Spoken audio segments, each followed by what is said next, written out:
Bom dia, boa tarde, boa noite. Eu sou a professora Geraldine, de Sociologia, e nós vamos trabalhar hoje o tema introdutório, que é o surgimento da Sociologia como ciência moderna. Eu vou inserir agora os slides. Share. Não sei se vocês estão me vendo, né? Eu vou aumentar aqui, botar em apresentação de slides, ok? Então, vamos pensar que a sociologia é uma ciência moderna, ela tem pouco mais de 100 anos. Ela surge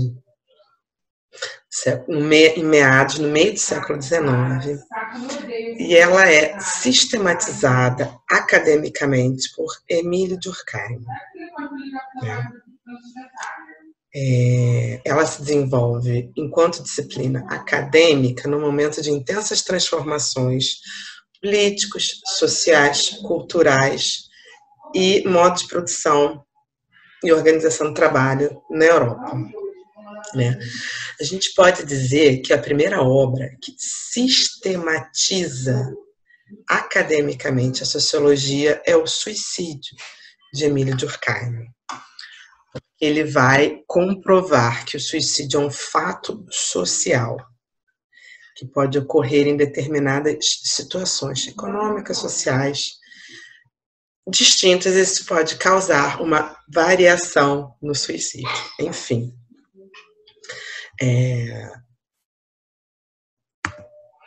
Vamos passar os slides. Ele tem vida esse slide. Enfim, existiram pré-condições para que a sociologia surgisse enquanto ciência moderna. Foram várias revoluções num período que vai do final do século XV, início do XVI, até o século XIX. Então, tivemos revolução científica, tivemos revolução política, tivemos o renascimento cultural, tivemos o iluminismo e tivemos a ruptura do sistema feudal. Por que eu escolhi o termo dimensões e não revoluções? Porque essas revoluções causaram efeitos nas dimensões das vidas dos seres humanos, né? Dimensão social, dimensão política, etc. E por que eu escolhi o termo produção e trabalho e não modo de produção? Para enfatizar que a organização social do trabalho incide sobre a vida do ser humano, tá ok? Então vamos lá? Na dimensão científica nós temos uma quebra, uma ruptura do pensamento religioso da época, passando para uma preocupação, ou seja, temos a ruptura do teocentrismo e temos a inauguração do pensamento antropocêntrico, ou seja, não é Deus que vai explicar todos os fenômenos sociais, são os homens que vão se ater, gastar o seu tempo preocupando-se com as suas questões, sejam elas quais forem. Então, aqui, o pensamento religioso da época é Deus, a vontade divina explica tudo. E a vontade de Deus é que o homem age de determinada forma. E aí nós temos um pensamento que inaugura o que a gente chama de razão, que é a seguinte coisa: existem leis, regras, normas gerais da natureza e cabe ao homem descobri-las, registrá-las, sistematizá-las dentro do método científico. E assim foi. Dentro da dimensão política, você tem a quebra do pensamento de que Deus escolhe o ser humano para ser o chefe político e esse representa a vontade de Deus na Terra, que é o suzerano, que é o senhor feudal, enfim. Nós vemos nessa transição do feudalismo para o capitalismo o surgimento dos estados nacionais, principalmente bancado pela burguesia, que é uma nova classe social que surge aí. Temos o aparecimento dos Estados-nações, da lei, toda a máquina do Estado. Nós temos o surgimento de vários teóricos que justificam a existência do Estado, né? Esses teóricos escrevem o pacto social, né? Como que é feita essa relação entre povo e Estado, figura, chefe político, né? Como é que esse poder se transfere do povo para o Estado ou para o chefe político? Como é esse acordo? Como é esse combinado? O primeiro deles, que nem classificamos talvez como pacto social, enfim, fica controverso, se chama Nicolau Maquiavel, um italiano que é contratado pelos Médicis para escrever um manual político, né, uma obra que inaugura essa ideia de não perpetuação do poder divino na Terra entre os chefes políticos. Na dimensão cultural, mais uma vez, vemos a ruptura do pensamento. Não é Deus que está no centro de tudo. A preocupação dos homens não é tentar descobrir a vontade de Deus, e sim ele ser a sua própria preocupação. Então, de um lado, nós temos a produção intelectual artística sendo realizada por monges, ou por padres, ou pessoas contratadas pela igreja. Do outro lado, podemos ver até pessoas contratadas, intelectuais contratados pela igreja. Nós vemos também muitos intelectuais e artistas livres que não concordam com essas questões e preocupações da igreja. E as obras e as produções são voltadas para as questões cotidianas, os problemas cotidianos, né? Tanto que você vê Shakespeare, ele inaugura uma forma de se fazer teatro que é a vida do ser humano simples, não é uma questão épica, né? Não se trata mais da vida do suzerano, da vida do rei, e sim um ser humano, podendo ser da nobreza ou não, né? A questão mais complicada, mais complexa ali era o amor, no caso de Romeu e Julieta, por exemplo. Antes a literatura não se tratava, ou tratava pouco disso, não se tratava ou tratava pouco sobre essas questões cotidianas do ser humano. A natureza passa a não ser mais vista como fonte de pecado, e sim como uma fonte do que é belo, do que é bom, do que pode ser justo.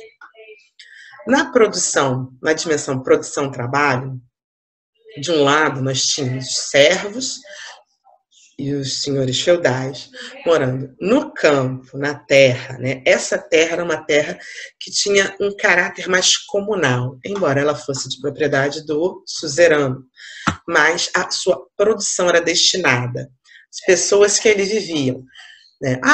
Mas a distribuição de riqueza não era igualitária. Sim, a distribuição de riqueza não era igualitária. A maior parte ia para o clero e para o senhor feudal, e o restante ia para os servos e camponeses, né? Que esses camponeses e servos, eles detinham, muitas das vezes, ferramentas, algumas máquinas, poucos animais, né?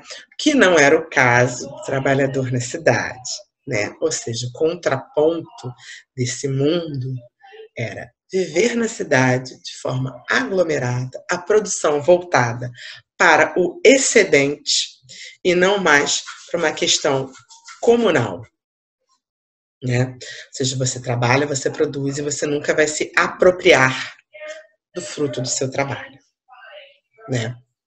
A propriedade passa a ser privada, mesmo sendo ela em terra ou em capital, dinheiro, maquinários.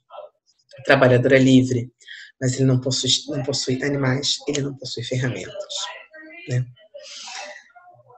E as classes que surgem, né, dessa transição são donos de meios de produção, são os donos da terra, os donos da fábrica, os donos das máquinas, os donos das ferramentas e os donos do capital. De outro lado, nós temos os trabalhadores, que embora livre, ou seja, eles não eram atrelados à terra ou a nenhum dono de fábrica específico, ele não tinha animais, eles não tinham ferramentas, eles não tinham nada. A única coisa que eles possuíam era a sua força física para trabalhar, para exercer qualquer tipo de trabalho e ganhar um salário em troca disso. Ok?